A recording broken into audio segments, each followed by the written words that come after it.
ছাত্র জনতার গণ অভ্যুত্থানে গত ৫ আগস্ট তৎকালীন প্রধানমন্ত্রী শেখ হাসিনা দেশ ছেড়ে ভারতে আশ্রয় নেয়ার পর থেকে দুই দেশের সম্পর্ক ক্রমেই তলানির অভিমুখী। নানা ছুতা আর অভিযোগে বাংলাদেশ বিরোধী অপপ্রচারে ব্যস্ত প্রতিবেশী রাষ্ট্র ভারত। ক্ষমতাসীন বিজেপি সহ কট্টর হিন্দুত্ববাদী গোষ্ঠীর চরম উস্কানি আর আগ্রাসী বক্তব্যে দুই দেশের বিদ্বেষ আর সামাজিক মাধ্যমের গণ্ডিতে নেই।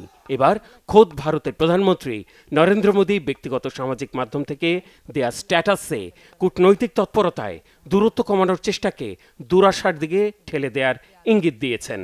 বৃহৎ গণতান্ত্রিক দেশের ক্ষমতার সর্বোচ্চ পর্যায় থেকে এমন মন্তব্য কি বাংলাদেশের সার্বভৌমত্ব আর স্বাধীনতায় অস্বীকৃতির অপচেষ্টায় চূড়ান্ত উস্কানি, মুক্তিযুদ্ধ আর বাংলাদেশের অস্তিত্বের প্রতি আঘাতের চরম ধৃষ্টতা?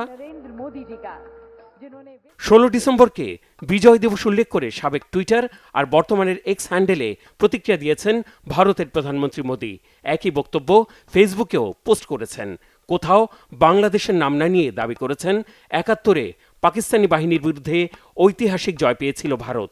মোদী লিখেছেন, আজ বিজয় দিবসে আমরা ১৯৭১ সালে ভারতের ঐতিহাসিক বিজয়ে অবদান রাখা সাহসী সেনাদের সাহস ও আত্মত্যাগকে সম্মান জানাই। তাদের নিঃস্বার্থ ত্যাগ আর অটল সংকল্প আমাদের জাতিকে রক্ষা করেছে, গৌরব এনে দিয়েছে। এই দিবসে তাদের অসাধারণ বীরত্ব এবং অদম্য চেতনার প্রতি শ্রদ্ধাঞ্জলি। তাদের আত্মত্যাগ চিরকাল প্রজন্মকে অনুপ্রাণিত করবে, আমাদের জাতির ইতিহাসে গভীরভাবে গেঁথে থাকবে। মোদীর বিতর্কিত এই স্ট্যাটাসে বাংলাদেশি কেউ কেউ ধন্যবাদ আর স্বাগত জানিয়ে সানন্দে নতজানো দাসত্বের শিকলবন্দি থাকার পরোক্ষ সমর্থন দিয়েছেন। চরম অপমানজনক ওই স্ট্যাটাসের প্রতিক্রিয়ায় চুন্তি ইউনিয়ন ছাত্রলীগ নামের অ্যাকাউন্ট থেকে অভিনন্দন জানানো হয়েছে।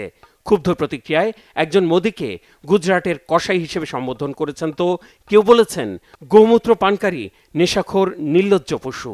মুসলিমদের হাতে ভারতের শাসনভার যেতে আর বেশি দেরি নেই। তখন মুসলমান ভাইদের হত্যাকারী মোদীর বিরুদ্ধে সাক্ষ্য দেয়া হবে। কারো কারো মতে বাংলাদেশের মহান স্বাধীনতা যুদ্ধকে অপমান করেছেন মোদী। সেই সাথে বাংলাদেশের মুক্তিযুদ্ধে ভারতের অনস্বীকার্য অবদানকেও খাটো করেছেন। এসেছে ভারতে আশ্রিত শেখ হাসিনার প্রসঙ্গ। তার প্রতি চরম অপমানজনক মন্তব্যের কমতি ছিল না মোদীর স্ট্যাটাসের প্রতিক্রিয়ায়। কারো মতে একজন চা বিক্রেতার পক্ষে এর থেকে ভালো আর কি মন্তব্য আশা করা যায়?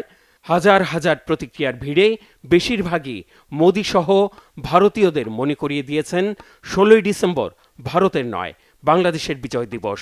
আর যুদ্ধটা হয়েছে পাকিস্তানের বিরুদ্ধে বাংলাদেশের, ভারতের নয়। বাংলাদেশের মহান স্বাধীনতা যুদ্ধকে বিতর্কিত করার চেষ্টা করলে চরম জবাবের জন্য প্রস্তুতি রেখে মোদীর ধুতি সামলে রাখার হুঁশিয়ারিও দিয়েছেন অনেকে। বাংলাদেশের মুক্তিযুদ্ধকে বিতর্কিত করতে ভারতের বুদ্ধিজীবী, রাজনীতিবিদ, চলচ্চিত্র নির্মাতা সহ কারো কারো অপচেষ্টা নতুন নয়। বাংলাদেশের মুক্তিযুদ্ধকে খাটো করে বিভ্রান্তিকর অপতথ্য তুলে ধরে বলিউড মুভির সংখ্যা নেহাত কম নয়। বেশিরভাগ মুভিতেই দেখানো হয়েছে ১৯৭১ সালের যুদ্ধটা বাংলাদেশের ছিল না, সেটা ছিল পাকিস্তান ভারত যুদ্ধ। মুভিগুলো ভরপুর ভারতীয় সেনাদের বীরত্ব গাঁথায়। যদিও ইতিহাস বলছে ভিন্ন কথা। বাংলাদেশের মুক্তিযুদ্ধকে কেন্দ্র করে ৩ ডিসেম্বর ভারতের একাধিক স্থানে হামলা চালায় পাকিস্তান। ৯ মাসের দীর্ঘ মুক্তিযুদ্ধের শেষ প্রান্তে এসে মূলত ওই দিনই পাকিস্তানের বিরুদ্ধে সর্বাত্মক যুদ্ধে জড়ায় ভারত। ১৩ দিন ভারতের স্থল ও আকাশপথে হামলা, মুক্তিযোদ্ধাদের অদম্য প্রতিরোধ আর আত্মত্যাগের বিনিময়ে ১৬ ডিসেম্বর অর্জিত হয় রক্তস্নাত স্বাধীনতা। বিশ্বের বুকে স্বাধীন রাষ্ট্র হিসেবে মাথা তুলে দাঁড়ায় সুজলা সুফলা শস্য শ্যামলা Bangladesh. Mehrab Hussain Khan, Bangla vision, news desk.